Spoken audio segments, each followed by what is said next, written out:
The National Broadcasting Company presents Joel McCrea in Tales of the Texas Rangers. Tonight, transcribed from Hollywood, another authentic reenactment of a case from the files of the Texas Rangers.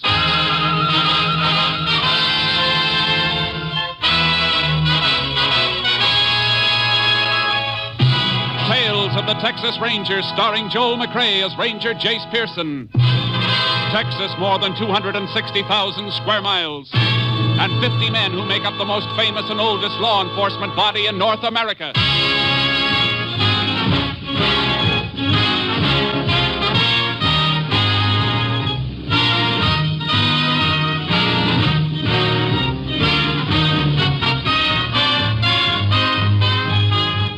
Now, from the files of the Texas Rangers come these stories based on fact. Only names, dates, and places are fictitious for obvious reasons.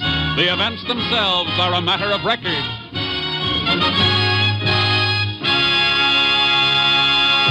Case for tonight, Soft Touch.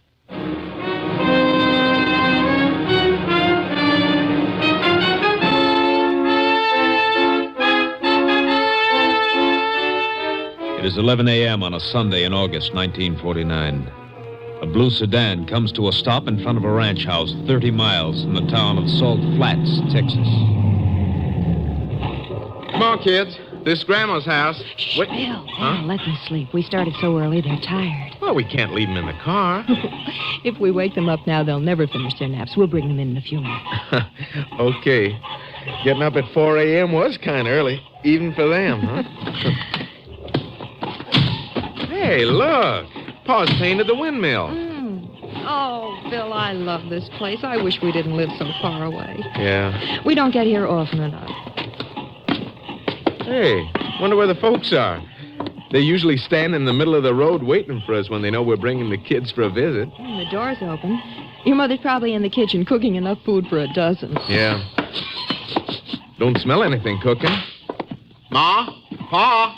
You home? Maybe they're still at church, Bill. No, they're always back by 10 o'clock. The garage door was closed, too.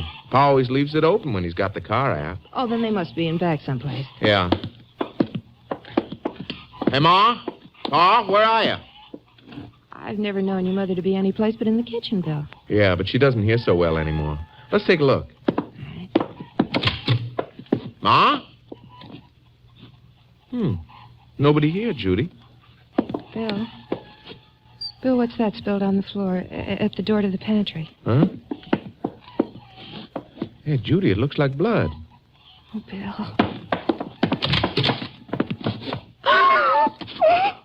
Ma!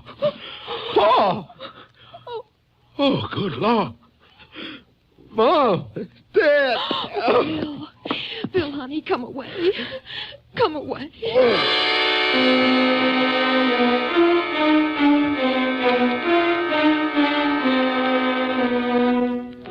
The brutal murder of the rancher and his wife was reported. Texas Ranger Jace Pearson was notified by shortwave radio. He reached the ranch house less than 1 hour after the bodies were discovered. I'm sorry to have to ask questions at a time like this, Mr. Ross. It's all right. My kids are asleep in the car, though. Mind if my wife takes them into town? I won't leave you here, Bill. Please, honey, I'll be all right. I don't want the kids to come in here or even know about this. Might be best, ma'am. I'll meet you at the hotel later. All right, honey. Better tell me anything you know, Mr. Ross. Yeah. Well, we drove out from Fort Worth this morning. That's my home now. I'm a commercial artist. This is the first time we've been here in 5 months. Hello, Sheriff. Howdy, Ranger. Your wife told us to come right in, Bill. I sure am sorry. Yeah, it's... Might have known something was wrong when I didn't see your folks at services this morning. They never did miss. You better go on with what you were telling me, Mr. Ross. But nothing else to tell. Judy noticed the blood in the kitchen by the pantry door. Okay. Better take a look at him, Sheriff. All right. Just one thing more, Mr. Ross. Your parents have any enemies you know of? No. Jed and Martha Ross never made an enemy in their whole lives, Ranger. Say, You don't want me to go in there with you, do you? No, it won't be necessary. Just take it easy. Kitchen's here. They took a pretty cruel beating, Ranger. Yeah. No sign of a weapon, though. Here, help me move the old man's body a little, will you? Right. Easy here. Here. A lot of heavy welts, but beaten to death and then put in here. Blood comes mostly from hemorrhaging, though, not so much from cuts. You'd think a weapon would have cut him up more than that. Unless it was wrapped in something. Only one other thing I can think of. Bare fists. Mm-hmm. Hey, what's this? Let me see. Well, just a little hunk of paper. Yeah, crumpled, too. Piece of a larger sheet. Rest of it must have been torn away. It feels like a good grade of letterhead paper. Mean anything to you? Well, if we find the rest of the paper this came from, no. But if we don't, it could mean plenty. Like what? And the way this is crumpled might have been part of something the old man was hanging on to, and somebody tried to get it away from him. Mm-hmm. I'm going to send this into our lab at Austin. Looks like this happened sometime last night. That's something we'll know when we get an autopsy report. We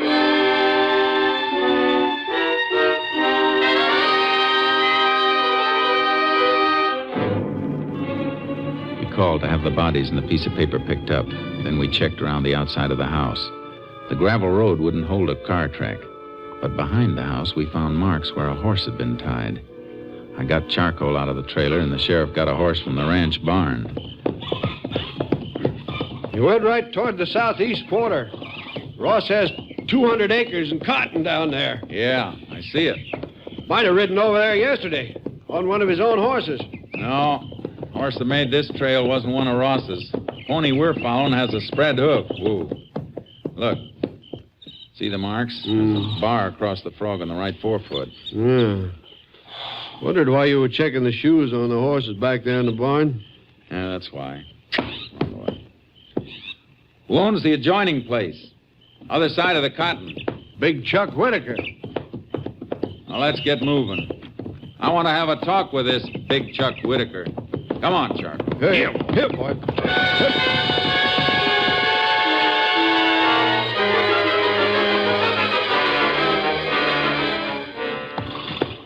Yeah, I was over there yesterday afternoon, but I didn't kill nobody. Well, that's very interesting, Mr. Whitaker, because we didn't tell you anything about anybody being killed. I know you didn't, Ranger. My phone happens to be on the same party line as the Ross Ranch. I heard their son Bill call when he found him this morning. You make a habit of listening in? I had a call to make. I picked up the phone I heard. Couldn't help it. Now, if you're through asking questions, I'd like to go back to mending this harness. That can wait, Chuck. You're not exactly broken up about losing your neighbors. Ranger, I got troubles enough of my own. Why did you go to Ross's yesterday? What time were you there? In the evening, just before sundown, Ross was fixing to have some crop dusting done again. I wanted to talk to him about it. Oh, about doing the job for him? No, Ranger, the crop dusting plane comes down from Salt Flats. Oh. Well, go ahead, Whitaker. Yeah, the last time Ross dusted a spray he carried over on my place. Some of my cattle watered down near that cotton, made them sick. Yeah, Ross say he'd watch out for it? Yeah. And that was all? That was all. Then I come home. All right, Whitaker. Come on, Sheriff. All right. So long, Chuck. Yeah. Easy, boy. Here. Hey, wait a minute. Whoa. Ooh, Chuck. Yeah, Chuck? Yeah, I just thought of something. When I left Ross's place just before dark, a car drove up as I came around the house. Who was in it? Man, that's all I know. You didn't see his face? No, only thing that makes me think of it was something I noticed. Car wasn't from around here. Oh, how do you know? Well, they had one of them fancy frames around the license plate. You know the things I mean, that got the name of the town stamped on it. Did you notice the stamp? Yeah. Car was from San Antone. San Antone, huh? Thanks. Yeah. Let's go, Sheriff. Get up, Chuck. Hip. Good thing he noticed that car and remembered it. Might be a big help. Yeah. Might be a big lie, too. That man's hard. He just acts hard, Ranger. Kind of sour since his wife ran off with one of his cowhands a few years back. But he don't need no harm. Maybe not. He makes a bad impression. He's liable to send more flowers to Ross' funeral than most anybody around. I've known killers to do that before, too.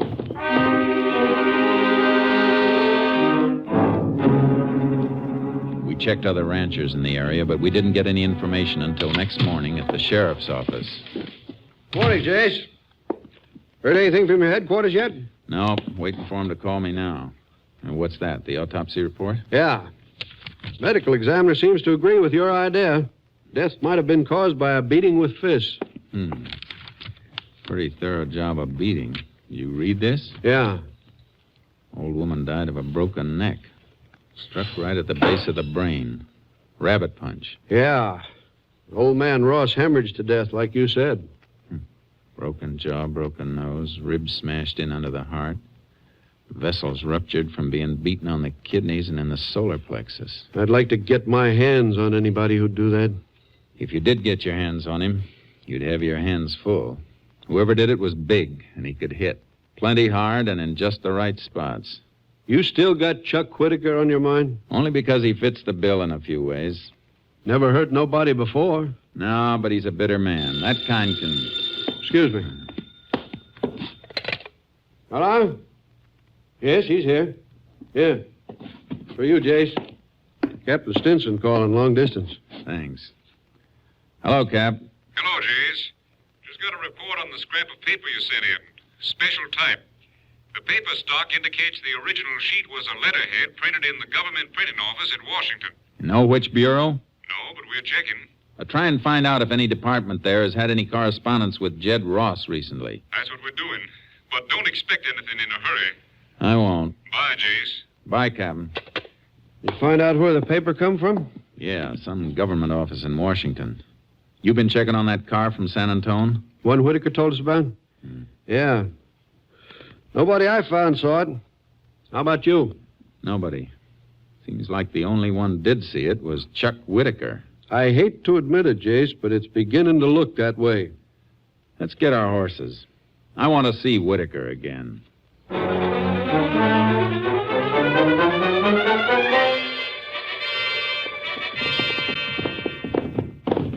When you've known a man all your life, you hate to think he's a murderer. On the other hand, you hate to see a neighbor get killed, too.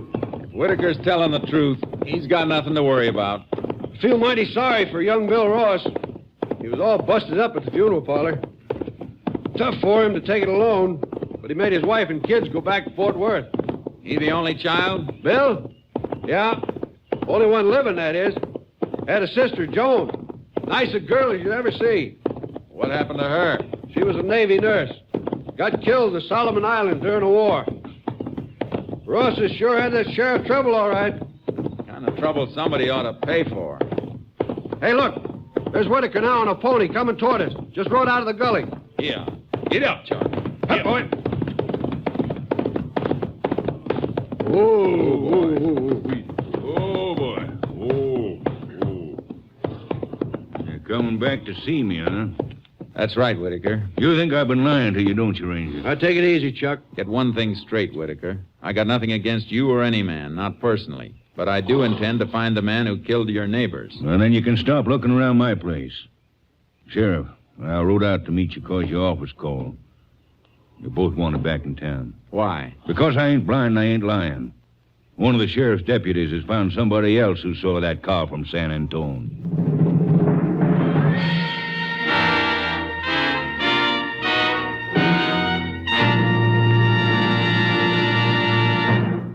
You are listening to Tales of the Texas Rangers, starring Joel McCrea as Ranger Jace Pearson.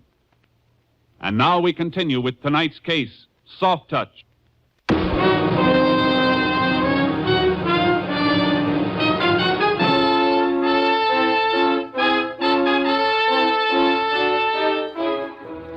We went back to town and from there to a roadside cafe about 15 miles out the state highway. Yeah, I sure did see the car, like I told the deputy. It had that thingamajig on the license plate. Noticed it when I give him some gas. Are you sure it was on Saturday, huh? It sure was. About 5 o'clock, I'd say. I guess there's not much traffic from San Antone comes through here, does it, Sheriff? Nope, we're off the main U.S. highways. Anybody coming down here on a state road would have to have some business around here someplace. You remember the man in the car? No, I sure do. After I give him the gas, he'd come in for some coffee. Can you describe him? Oh, well, 3 days ago, but he's better than 6 feet, maybe 200 pounds. Then, of course, there was his face. What was wrong with it? Well, Sheriff, his face looked like he tried to bulldog a steer on rocky ground and lost. It sure was scarred up. He bleeding any place? Oh, no, Ranger. I didn't mean fresh scarred. Reckon he's looked that way for a long time. And when he left here, you drive on toward Salt Flats? He sure did. Wasn't nobody else in here when he stopped nor when he left, so I didn't have nothing much to do, and I was watching when he drove off. He was going in the direction of the Ross Ranch, all right. Yeah. But who was he? That's what I'm going to find out if I can. Bill Ross said he's a commercial artist, didn't he? Yeah, why? Because I want to bring him out here, get a detailed description of that face, and see if Ross can draw something that comes close to it.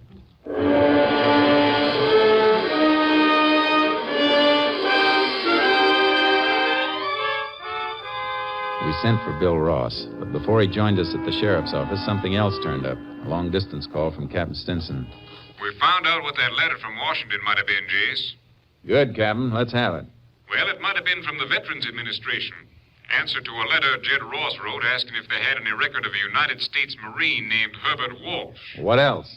Well, for some reason, Ross wanted to know if there really had been a Herbert Walsh in the Corps, and especially if he'd been wounded and hospitalized in the Solomon Islands. The piece of paper you sent in might have come from the answer the Vets Administration sent to Ross. What was the answer? There's no record of a Herbert Walsh, Jace. Does it fit anything? I don't know, Captain. But the Rosses lost a daughter in the Solomons, a Navy nurse. Bill Ross just came in with the sheriff. I'll get on it. Bye. Bye, Jace. Ross, does the name Herbert Walsh ring a bell with you? Yes. Yes, Ranger, it does. My father told me about him in a letter 2 months ago. You know who he is? No, I never saw him. Folks wrote that he stopped by the ranch and told him my sister had taken care of him in the Solomons before she got killed. Is that all? No. According to my father's letter, Walsh gave my folks the idea that he and my sister had been very close. Had your sister ever mentioned him in letters to your folks when she was overseas? Well, they couldn't remember, but we were awful fond of my kid sister, Ranger. Anybody who'd known her would have found an open door with my folks. Somebody found one, all right. 2 open. What do you mean? There isn't any Herbert Walsh. What? But my pa gave him some money. When? Did he write to you about that? No, but I've just been going over my father's affairs. In the past 2 months, he loaned Walsh several $100s. I have the canceled checks. Where are the checks? At the lawyer's office on the corner. I want to see where those checks were cashed. Come on. Jace, you figure this Walsh is a phony working the old war buddy racket? Of course he is, but with a new angle. A dead girl. What do you mean? I mean that families of servicemen and women open their hearts too easily to strangers they think might have been close to somebody they loved. You mean Walsh killed my family? Your father must have suspected him. He wrote to Washington and found out Walsh had never been in the Solomons or the Marines. And when Walsh came the last time, your father called his hand with a letter he'd gotten from the VA. Here's the building where the lawyer is.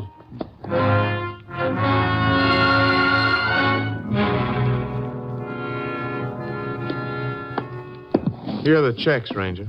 4 of them, total of $600. Endorsed by Walsh. Cashed for him by merchants in San Antone. That car came from San Antone, Jace. That sure fits. It sure does. Let's get out to that cafe and get that sketch drawn up.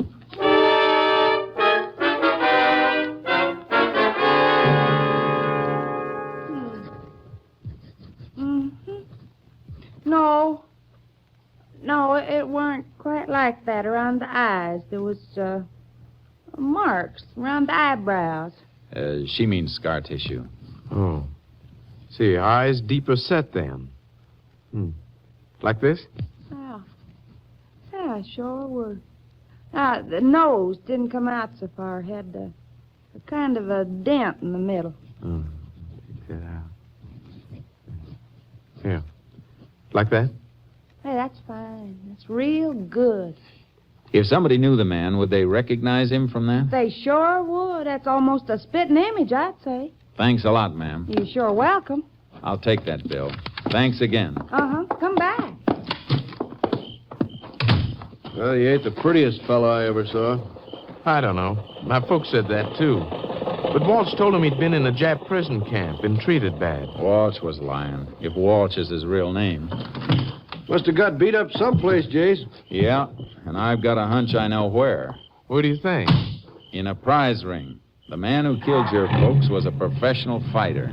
You figuring that just because of his face?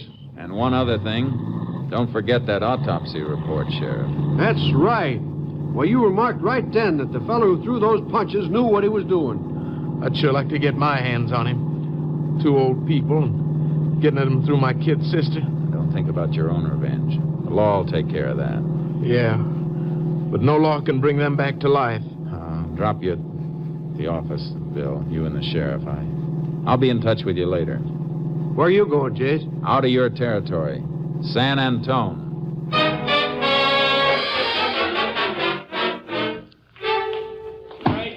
All right, come on, Chris. Throw that 1-2 faster. Faster. Come on, roll with it. That's it. Oh, now, let me see, Ranger. Now, I've seen that face before, sure. When? Well, been some time, but he used to train here all right. Heavyweight. Wait a minute. Hey, Pop, come here. Oh, come here, Mike. Pop is the world's oldest fight fan, knows every fighter in his record for the past 50 years. Maybe he can tell you something. Yeah. You know, what can I do for you? You know a man who looks like this? Yeah, I've seen him before. His name Walsh? Walsh, nothing. That's Eddie Pola. Never did amount to anything. Had a punch like a bullocks, but no science. Wide open for a left hook. Had 31 fights and ended up... fine, Pop. Hold on. Ranger, you don't care about all that. The main thing I want to know is, when did you see him last? Oh, 6-7 years ago. Well, that long ago? Oh, ain't long enough to suit me. Pola never should have been allowed in the ring. He wasn't the kind of fighter that loved the sport. He liked to hit men to ruin them, that's what. And you have no idea where I might find him? Well... Not me, Pop. No. Well, thanks for your help. Yeah, you're welcome, stranger. Well, sure. Glad to help, Ranger. Hey, wait a minute, Ranger. Yeah? I just remembered. There was a gal Pola used to hang out with. Name was, Dolly Richards. She might know where he is. Well, you know where I might find her? Well, she used to work in the box office at the Empire Theater. That's all I know. Thanks. I'll try it. You planning to arrest Eddie Pola? That's my plan, all right. Why? Well, don't surprise me none, you understand, but let me give you some advice. Go ahead. Watch yourself in the clinches if you find him, Ranger. He's tough with 9 miles of unpaved road. He's bad medicine. And he won't be fighting by the rule books if he knows you want him. Thanks, Pop. I'll be careful. Yeah, being careful ain't enough. Get off first. Remember, he's a sucker for a left hook. If he gets a chance to hit you good, he won't stop till he kills you.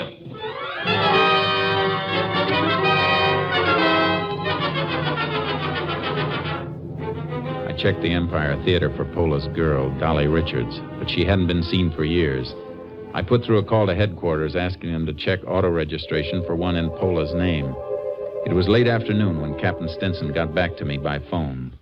The car he was using must have been stolen, Jace. There's nothing registered in that name.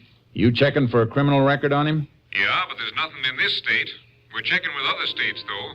I just sent teletypes off. I'll have to wait a while then. Nothing else you can do, Jace. So long. Hey, wait a minute, Captain. What? Take one more crack at the License Bureau in Austin. See if they have a car registered to Dolly Richards. Dolly Richards? Well, who's she, Jace? Pola's girlfriend? She was. Let's hope the torch is still burning. I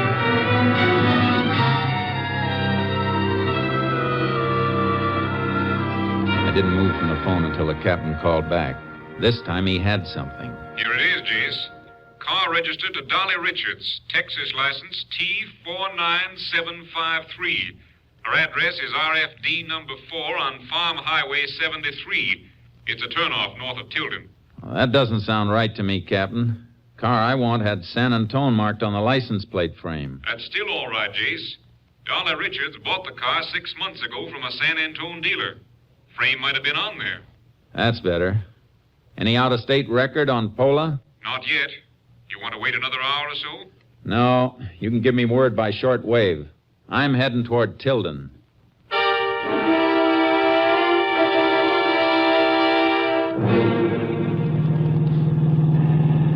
KTXA to Unit 10. Unit 10. Go ahead, KTXA. Report on subject Eddie Pola. Served 3 years Leavenworth, impersonating Army officer and using mails to defraud. 1 year Oklahoma State Penitentiary for fraud. 1 year Louisiana assault. 10-4, Unit 10, clear. KDXA Austin.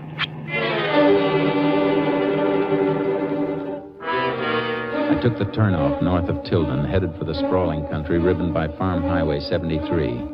It was midnight when my headlights picked out the mailbox and the name D. Richard. I left the car on the road and slipped up to the house.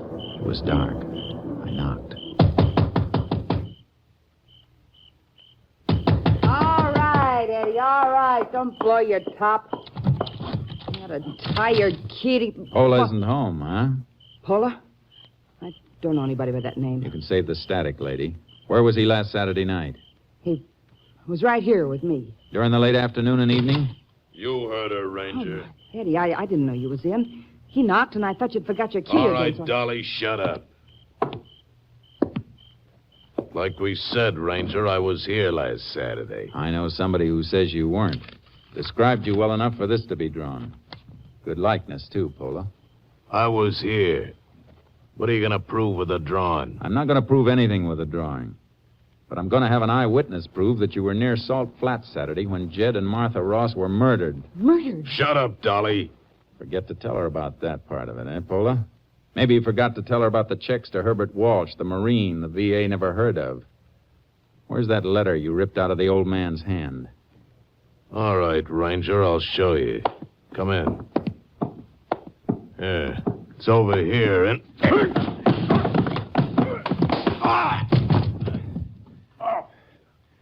The old boy at San Antone Jim told me you were open for a left hook, Pola.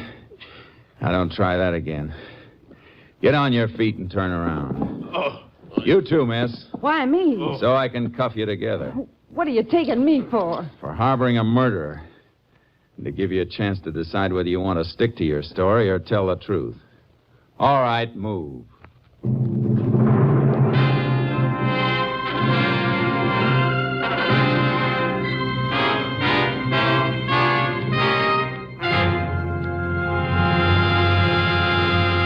Dolly Richards turned state's evidence against Eddie Pola.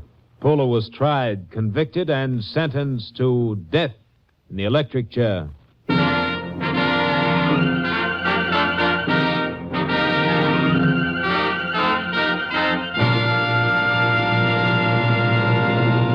And now, here again is the star of our show, Joel McCrea.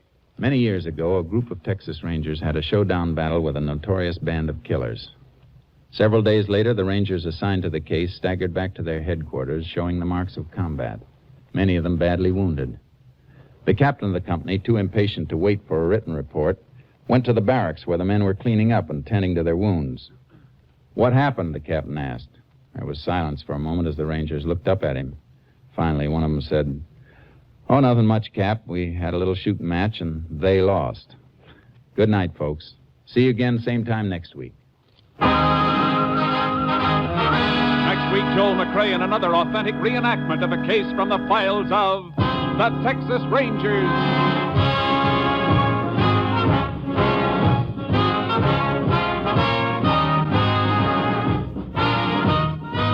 Joel McCrea is currently seen starring in the Universal International Technicolor production Saddle Tramp.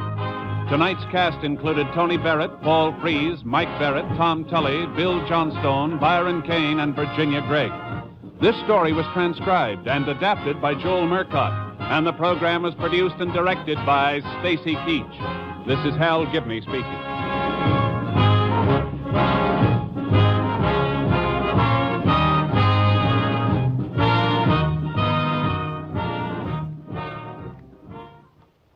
Three chimes mean good times on NBC. The chimes are really excited about a big show. In fact, it's the big show. An hour and a half every Sunday with Tallulah Bankhead as Fem C, and starring Jimmy Durante, Fred Allen, Jack Carson, Groucho Marx, Jose Ferrer, Meredith Wilson, and many, many more. All this and Tallulah, too. No wonder it's the big show. The premiere date is Sunday, November 5th, just 1 week from today. Phil Harris reminding you that next it's Theater Guild on NBC.